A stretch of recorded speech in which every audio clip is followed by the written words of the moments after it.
Muy buenas tardes, o mejor dicho, muy buenas noches, porque a la hora que ustedes estén viendo esta emisión de Las Reporteras, será ya martes por la noche. Esta es una emisión pregrabada. Saludo en los controles de la producción, en la preproducción y postproducción a Giovanni Mota. Y hoy estamos verdaderamente de manteles largos porque tenemos como invitado a uno de los científicos de más alto calado, me parece a mí, que tenemos en el país en cuanto a investigación de problemáticas sociales, ambientales, en fin, el doctor Andrés Barreda.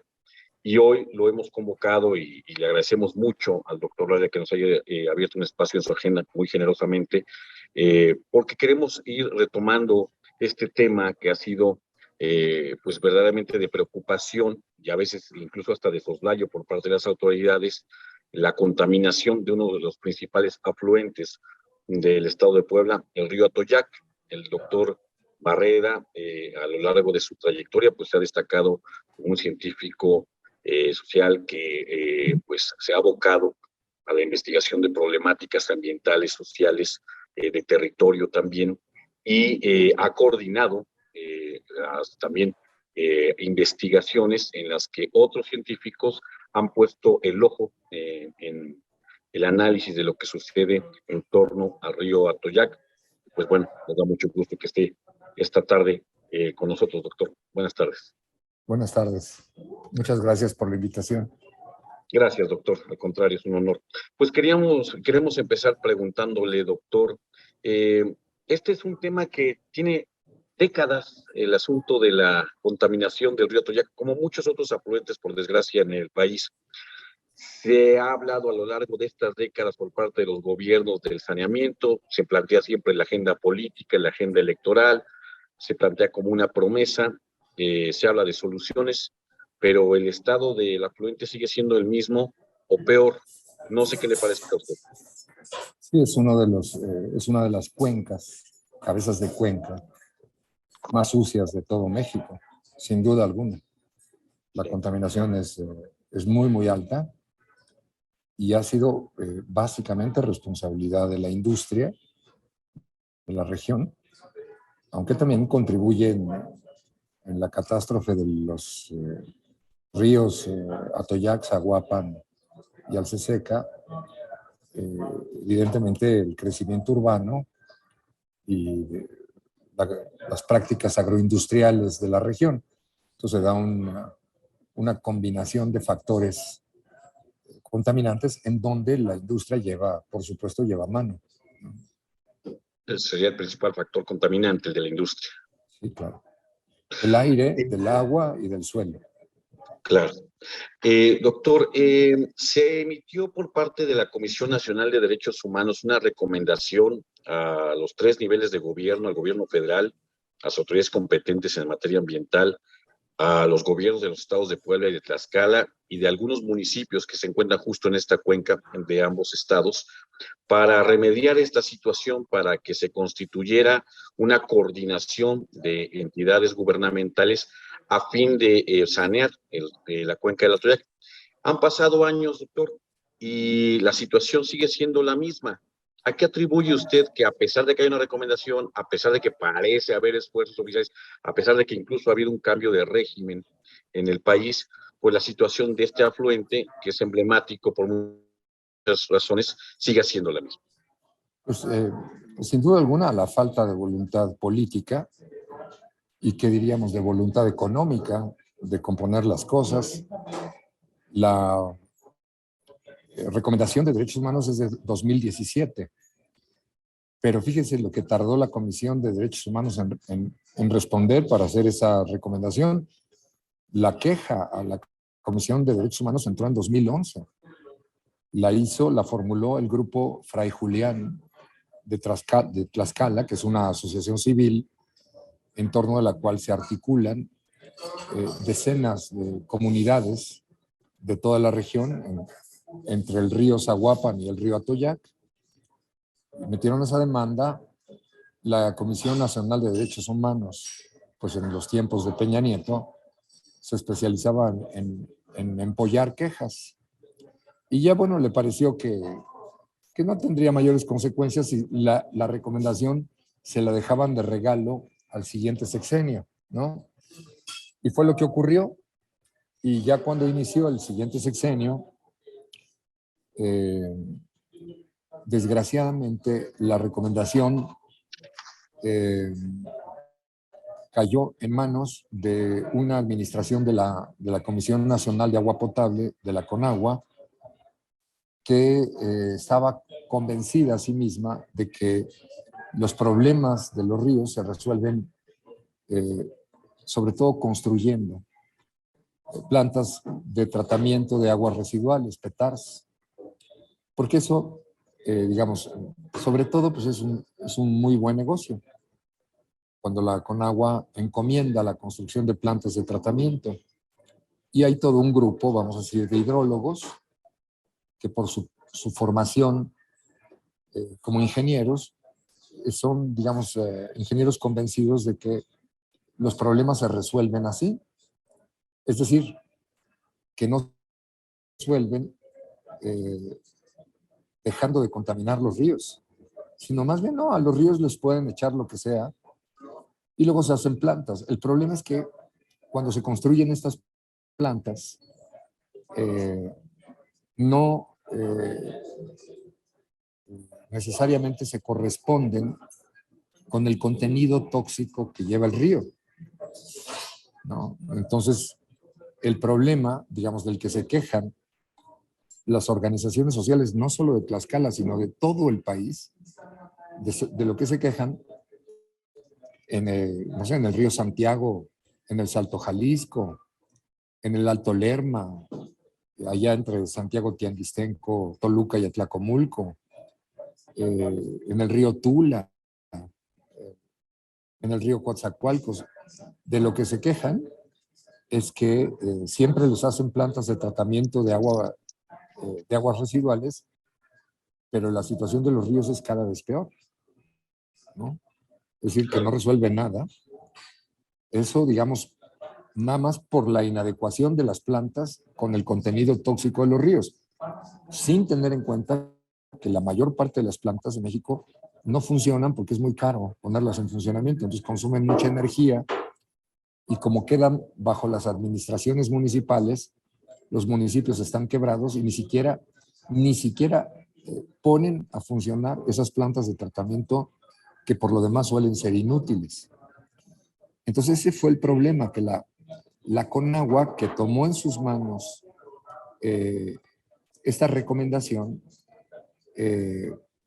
pues se reunió con la Semarnat, hicieron un grupo de coordinación interinstitucional, se coordinaron con los gobiernos del estado de Puebla y de Tlaxcala y con algunos gobiernos municipales y establecieron algo que le llaman el Plan de Atención Sanitaria, el PAS, en donde dicen que van a construir algunas plantas de tratamiento y bueno, pues las comunidades pues siguen molestas porque primero ellos son los que metieron la queja hace 11 años, ¿no? La recomendación tardó 7 años en llegar. Y ya que llegó la recomendación, las medidas que se toman pues son totalmente inapropiadas para lo que se necesita. Y entonces, bueno, esto es de lo que se están quejando, ¿no? Claro. Ahora, entiendo, doctor, que pues esto parecía que un proceso de dilación hasta doloso, ¿no? La lógica que usted está mencionando de cómo se debería de no tratar el problema del agua con la construcción de plantas que al final resultarán siempre obsoletas en el entendido de que, digamos, el derrame de químicos y de otras sustancias puede rebasar lo que una planta en su momento pudo haber limpiado y ahora son sustancias nuevas, pues obviamente siempre va a quedar ahí, pues al margen, van a quedar muy rezagadas las plantas tratadoras, pero también se antoja difícil, por cuestión de voluntad política al menos, que los gobiernos puedan someter a las industrias que están en los márgenes del río Toyac, que usted lo ha mencionado, son las principales contaminantes. Pareciera que ahí el capital se impone durísimo frente a los gobiernos de cualquier signo político, de cualquier nivel, e incluso a la voluntad gubernamental, que seguramente en algunos casos sí la habrá, de poder darle solución a este problema. ¿Cómo lo ve usted? Sí, no es que no los puedan meter en cintura, es que no los quieren meter en cintura. Porque pues, los gobiernos evalúan que el éxito de su gestión se mide no por el bienestar de la población, sino que se mide por el crecimiento del Producto Interno Bruto, es decir, por la afluencia de inversión y, digamos, por la costumbre que nos dejó el neoliberalismo de que lo más importante para un país es tener contentas a las empresas, ¿no? Para que no se vayan de los lugares a donde han llegado. El neoliberalismo lo que les ofreció a las empresas en todo el país, no nada más en la cuenca del Alto Atoyac, entre Puebla y Tlaxcala, sino en todo el país, lo que les ofreció fue uno de los países con los salarios más bajos del mundo y con los mayores niveles de desregulación ambiental. Es decir, porque no se puede decir que los gobiernos cuando hacen esto están faltando a la ley, porque previamente las leyes fueron degradadas, es decir, fueron manipuladas a modo desde los congresos y desde el interior, cuando no hablamos de leyes, sino de normas y de reglamentos, desde el interior de las instituciones. Por ejemplo, la NOM 001 de la CONAGUA, ¿no?, que regula la calidad del agua, pues fueron completamente adecuadas para no exigirles a las empresas prácticamente nada que las incomode en su, digamos, en su acción de contaminación de las aguas. Recientemente se cambió la NOM 001, pero ni siquiera ha terminado de entrar completamente en vigencia. Hay una nueva ley que tiene poco a poco que entrar, ¿no? Hay una NOM que regula de la COFEPRIS, la 127, que regula la calidad de agua de los pozos, pero que pues tampoco se ha hecho valer, ¿no? Hay infinidad de normas que están adulteradas, están rebajadas. Otro problema es que las normas están fragmentadas entre ellas. Se puede seguir una, pero eso pues resuelve el problema en un 5%.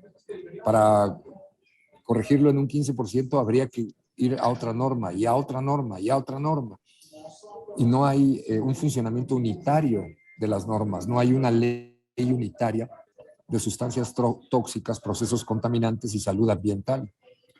Vamos, que el cuerpo médico ni siquiera está capacitado para entender que muchos de los problemas de salud de la región se deben a la contaminación, porque en el mainstream de los médicos, pues es un lugar común pensar que los problemas de salud no dependen del medio ambiente, sino dependen de otras características genéticas, ¿no? Que no hay que estar investigando el medio ambiente.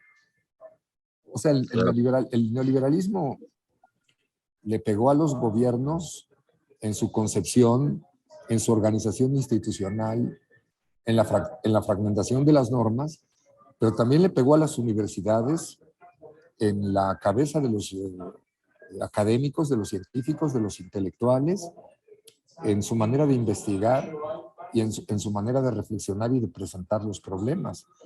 Entonces, estamos, como se decía hace muchos años, no sé si recuerda usted esa película de Bagdad, estamos en el paisaje después de la batalla. El neoliberalismo ha arrasado prácticamente con todos los anticuerpos que podría tener, con el sistema inmunológico que la sociedad podría tener para mantener vivos y sanos a los habitantes de las regiones y a los ecosistemas de las regiones. Entonces, bueno, ese es el problema que estamos enfrentando actualmente. Las comunidades agraviadas en diálogo con algunos funcionarios que tienen una voluntad auténtica de querer cambiar las cosas, pero eso apenas está comenzando. Está muy en una fase muy incipiente. Claro. Entiendo bien este entramado, digamos, de desgobierno, básicamente un entramado que imposibilita cualquier tipo de acción concertada, institucional, legal, organizada para defender el interés público de la salud pública y del medio ambiente en México. No habrá sido esto fortuito ni obra de la casualidad, no fue un descuido de alguien. Usted nos dice, se trata de toda una lógica para dejar que el capital aproveche lo que quiera, cuando quiera, como quiera, y que si hubiera algún tipo de voluntad política, de todas maneras, esta siempre va a quedar acorralada o impedida, pues porque las leyes son, por decirlo menos, endebles, cuando existen no se aplican, y bueno, también hay que hacer un conjunto de trámites o de concursos burocráticos para poder poner a funcionar algo. Es más o menos así, ¿no? Sí, sí, los políticos actuales, vamos a decir, el gobierno de Morena en Puebla o el actual gobierno de Morena en Tlaxcala, tendrían realmente que armarse de valor y entender que el problema no es solo la inversión de capital, no es solo eso. Es decir, no es un problema solo de generación de empleo, ¿no? Que eso, digamos, no está mal, no es una mala intención, ¿no? Es un buen propósito. Pero, ¿de qué les sirve tener empleo a los trabajadores si todo el fondo de ahorro que van a generar en sus vidas lo van a terminar gastando en enfermedades incurables que van a contraer no solo ellos, sino sus familiares? No estoy hablando de una hipótesis posible, estoy hablando de una realidad que enfrentan muchos trabajadores en la región a los cuales se les han muerto sus hijos de enfermedades degenerativas terribles y en procesos en los cuales la cura de sus familiares les ha provocado no solo la pérdida de todos sus ahorros, sino la venta de sus casas, la quiebra completa. O sea, para eso vamos a generar empleos. Es decir, es muy, muy importante poner en primer lugar la salud de la población a la que se le va a brindar empleo. La salud tanto de la población que vive en los entornos industriales como la salud de los trabajadores que están adentro de esas fábricas. Eso es muy, muy Claro. importante. Sí, bueno, pues una pérdida, lo peor, la pérdida de la existencia, la pérdida de la vida, la enfermedad, lo que conlleva ese proceso pues, degenerativo de la salud, enseguida la pérdida patrimonial que usted señala, y por supuesto también es una pérdida para las instituciones públicas de salud que pues, en muchos casos tienen que atender a personas cuya salud ya no tiene remedio. Básicamente todo mundo pierde mientras las industrias siguen ganando, doctor, pero hay la posibilidad de tener una salida viable, de poder conciliar los intereses del capital con pues con el bien mayor que es el de la salud pública y el establecimiento de un gobierno que norme bien lo que se debe y no se debe hacer. Sí se puede hacer, es decir, se puede producir sin contaminar. Mira, no sé qué tanto, pero no sé qué tanto. Esa es una pregunta teórica de fondo que se debate mucho en el pensamiento ecológico contemporáneo.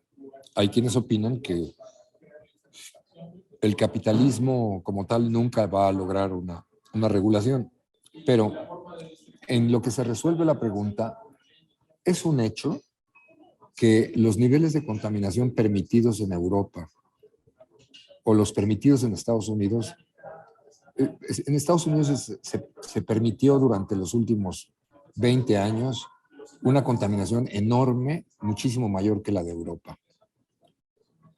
Pero entre Estados Unidos y México es un abismo.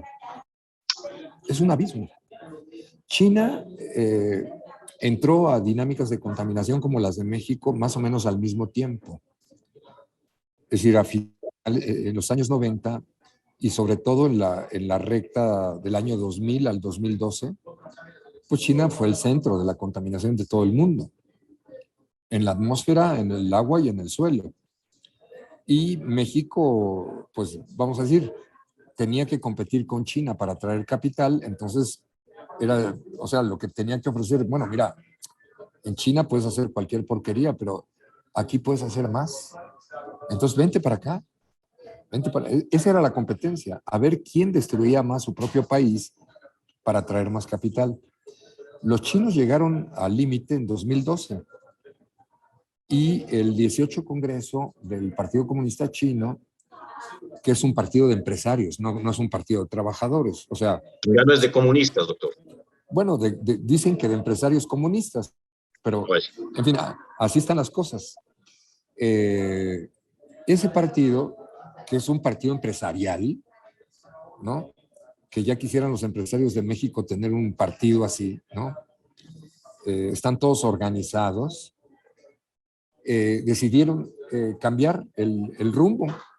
Dijeron que ya el centro de su economía no sería la exportación, sino que se tendría que equilibrar el mercado interno con el externo, y para eso se requerían subir los salarios, y para eso se requería brindar atención a la salud, y se requería regular el medio ambiente, y se requería restablecer la soberanía sobre los recursos naturales, y se requería detener la corrupción. Hasta pareciera que los conducía Andrés Manuel López Obrador. Lo que pasa es que eso ocurrió en 2012, no en 2018. Ese giro se dio en China. Y como los empresarios insistieron en seguir contaminando, el partido, para convencerlos, les dijo que si seguían insistiendo, tendría que decretar la contaminación un crimen que se podría penar con pena de muerte. Entonces, comenzaron desde 2012 la corrección, no solo de los niveles salariales.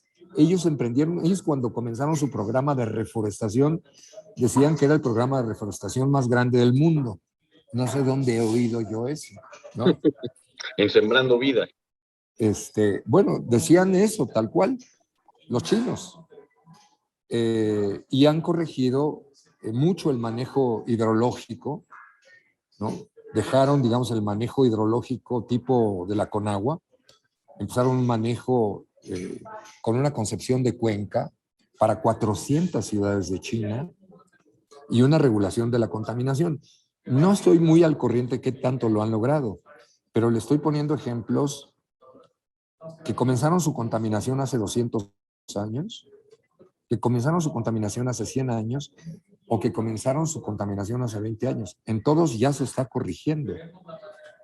El único lugar donde no se termina de corregir es México, es una vergüenza. Ahora se está hablando de que con la guerra de Ucrania, con el cambio de la economía, con la crisis del dólar, con la confrontación de Estados Unidos con China, con esta partición de los mercados en euroasiáticos y anglosajones, ¿no? En el mundo anglosajón, ¿no? Pues se está hablando de que viene muchísima inversión industrial a México. Eso pues nos da una ventaja, es decir, ahora para que llegue la inversión no hay que estar sacrificando al país, hay que estar sacrificando a la gente, sacrificando al medio ambiente. Ahora la demanda del país es menor que la oferta de capital internacional que quiere llegar.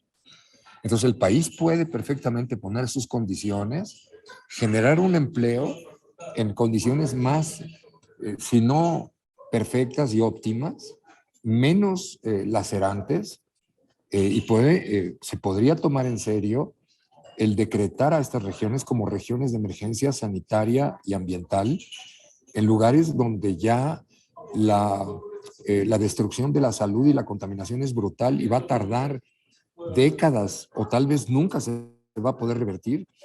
Son lugares que merecen moratoria. Es decir, la inversión debería de ocurrir en otros lugares bajo condiciones estrictas es decir, bueno, que se vayan a otro lugar y que en otro lugar monten una desgracia como la que existe en el Alto Atoyac. No. que en el Alto Atoyac se empiecen a remediar todas las cosas y en las nuevas regiones de inversión pues empiecen a regular. Volkswagen ya se fue para el otro lado, se fue para la cuenca del Libres Oriental, ¿no? Ahí está Audi, ¿no? Ahí no hay ríos, ahí están iniciando un proceso de sobreexplotación de los acuíferos. Ahí están iniciando una dinámica que va a ser de la parte del Libres Oriental, porque ellos compiten con las transnacionales de los megagranjas de puercos, ¿no? De Smithfield y la empresa china que ha comprado esa empresa, y Driscoll con agroindustria, están todos sobreexplotando el acuífero. Cuando se sobreexplotan los acuíferos, se acaban las aguas superficiales y las aguas profundas empiezan a contaminar las superficiales con arsénico y con flúor. Eso ya es un problema de salud pública en el norte de Guanajuato, de salud pública brutal, en donde todas las comunidades tienen fluorosis esquelética. Es decir, el flúor disuelve el esqueleto.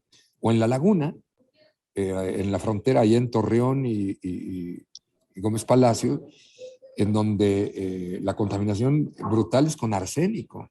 Y el arsénico genera un cáncer fenomenal. Ahí hay alrededor de 1 millón de gentes expuestas. Eso es lo que van a generar en la cuenca del Libres Oriental. Eso es lo que van a generar. Es decir, tiene que haber regulación. Es muy importante. La 4T tiene que tener conciencia de que no basta con establecer un poquito de reglas o con establecer algo de atención médica. Se requiere una reforma profunda de la legislación para proteger realmente, impedir que se creen nuevos infiernos ambientales en el país, y se requiere que, por supuesto, se detenga lo antes posible la muerte de las personas, los procesos de desarrollo de enfermedades graves, la atención temprana de enfermedades, muchas enfermedades que son graves, si se las atiende en la fase temprana, tienen tratamiento, ¿no? La región está llena de insuficiencia renal crónica. Bueno, la insuficiencia renal crónica es ampliamente sabida. Si se la atiende tempranamente, puede ser exitosa. Además, atenderla tempranamente es muy barata. Atenderla tardíamente es carísimo y tiene escasos resultados. Entonces, estas cosas se pueden hacer. Se debe de establecer un programa de atención sanitaria. Eso es en lo que se está trabajando coordinadamente la Secretaría de Salud con la Secretaría del Medio Ambiente y el CONACYT. Ese programa de atención urgente sanitaria se tiene que establecer ya en toda la región. ¿Y eso resuelve el problema? No. Además, hay que dejar de contaminar. Entonces, tiene que haber todo un programa de vigilancia y de sanción, no solo administrativa, sino penal, de quienes incurren en contaminación. ¿Y con eso basta? Pues no, porque además hay que hacer un programa de saneamiento, pero con plantas de tratamiento que sí están adecuadas a la carga tóxica. Es decir, que no sean una simulación. ¿Y eso resuelve el problema? No. Se requiere de un verdadero cambio de leyes. Se requiere de planes de ordenamiento territorial.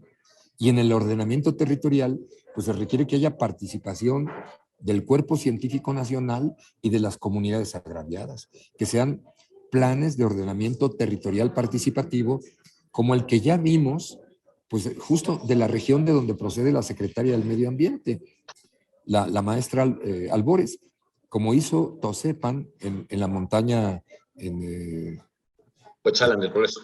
En Puebla, en Cuetzalan. Eso son cosas, estas 4 cosas que le acabo de decir, ¿no? Vigilancia epidemiológica, saneamiento de agua,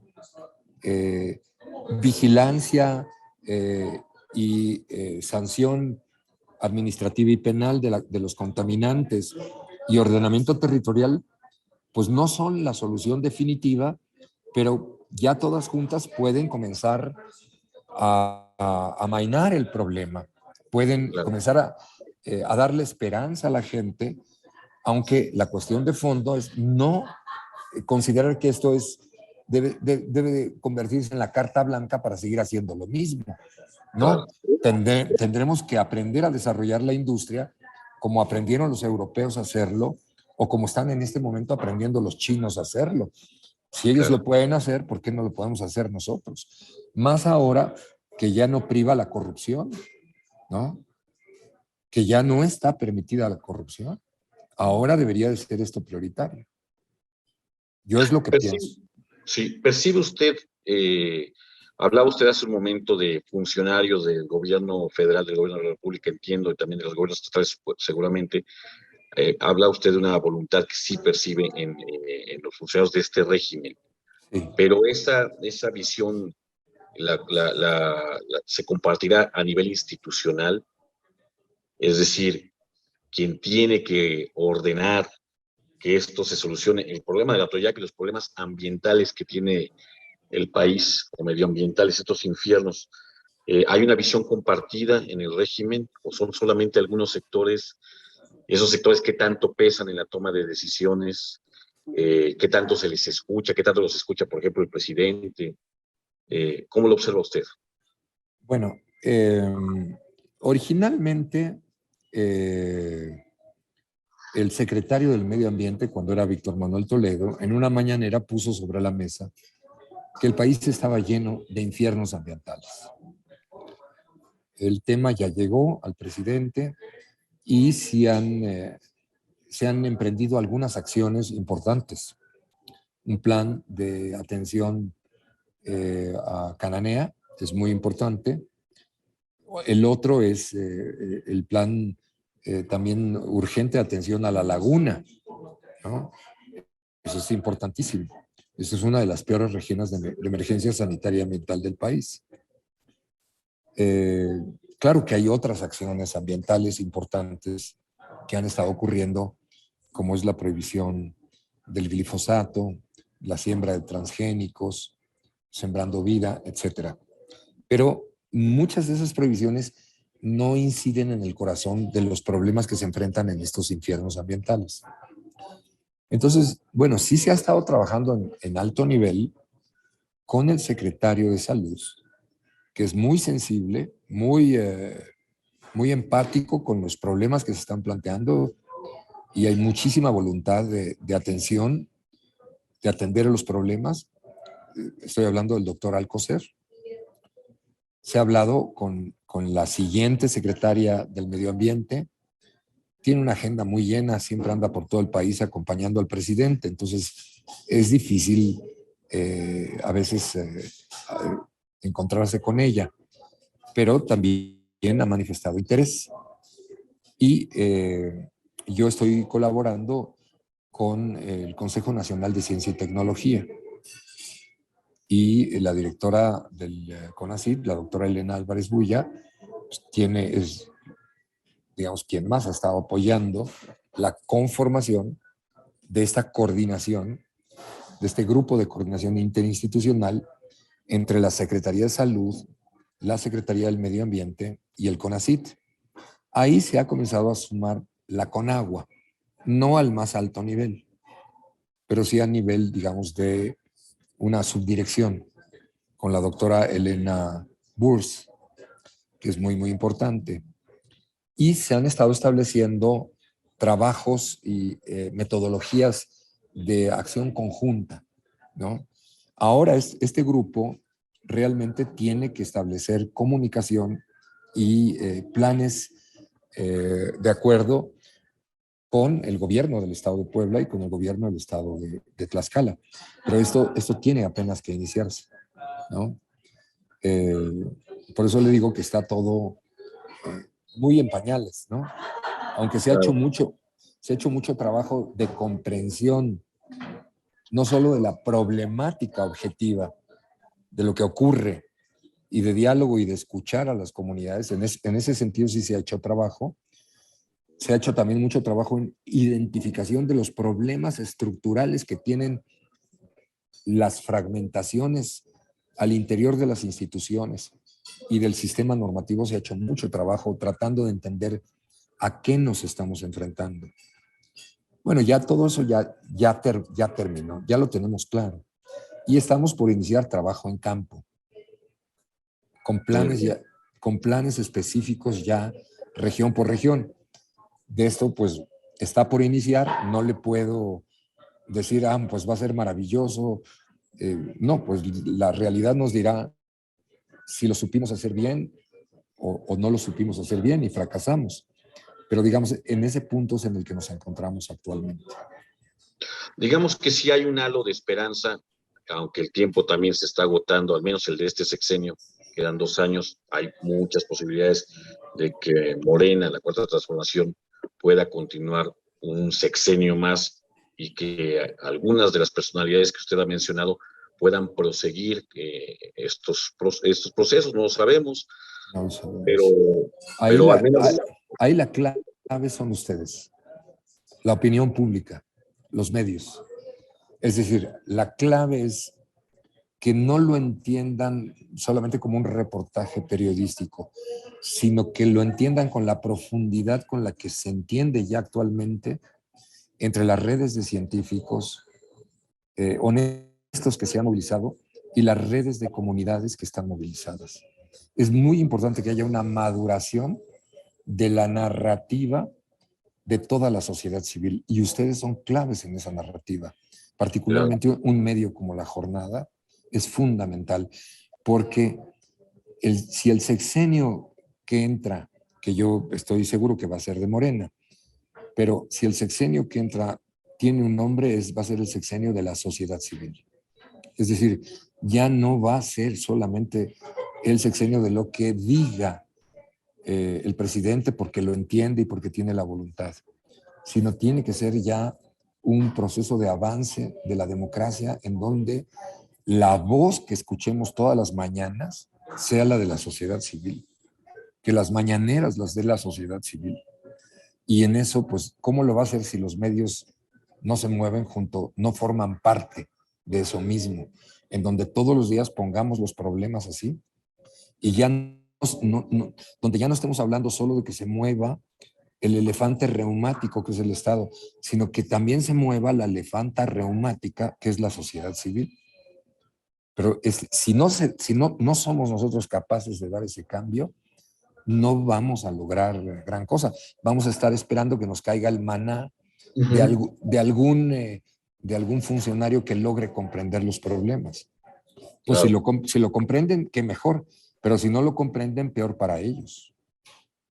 Sí, y para todos nosotros. Todos tenemos una responsabilidad y como usted lo dice, la maduración de nuestras narrativas, la profundidad de nuestros trabajos periodísticos, la constancia que debemos tener en esta temática y la comprensión, empezando por la comprensión de un problema que es a todas luces complejo, pero que usted nos ha dado hoy una pista de que puede tener también solución, que no estamos, digamos, abandonados, porque se lleva mucho tiempo hablando de este asunto, como usted bien lo dice, a veces de manera superficial, otras veces de manera profunda, pero no hay una constancia en el asunto y tal vez eso es lo que nos toca a todos, pero desde los medios seguramente será así.